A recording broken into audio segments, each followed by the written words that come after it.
আয়াতুল কুরসি পড়ে ভুলেও একটি কাজ করবেন না। ভালো করে স্মরণ রাখবেন, আয়াতুল কুরসি পড়ে আমরা যে ভুল কাজটা করে থাকি। আয়াতুল কুরসি হচ্ছে পবিত্র কোরআনুল কারীমের ভিতরে সর্বশ্রেষ্ঠ আয়াত হচ্ছে আয়াতুল কুরসি।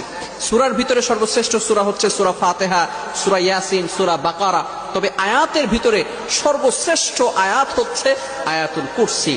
3 নম্বর পারার 1 নম্বর পৃষ্ঠা সূরা বাকারার 255 নম্বর আয়াত। এই আয়াতটি এতটা ফজিলতপূর্ণ আয়াত।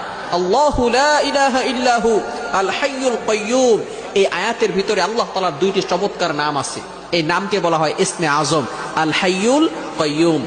আল হাইয়ুল কাইয়্যুম যদি কারো দোয়া কবুল না হয়, আপনি যদি ইয়া হাইয়ু ইয়া কাইয়্যুম আল্লাহ তাআলার এই 2টি নাম চমৎকার ইসমে আজম 2টি নাম পড়ে 3 বার পড়ে যদি আপনি দোয়া করেন, আল্লাহ তাআলা আপনার দোয়া কবুল করে নেবেন।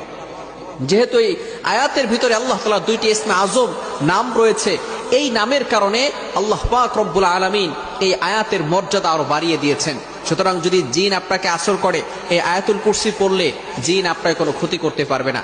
হাদিসের ভিতরে যেটা আসছে, আমরা যে ভুল কাজটা করি সেটা হচ্ছে আয়াতুল কুরসি পড়েই আমরা বুকে ফু দিয়ে থাকি। আমরা বুকে ফু দিব না, এই ভুলটা আমরা কখনো করব না।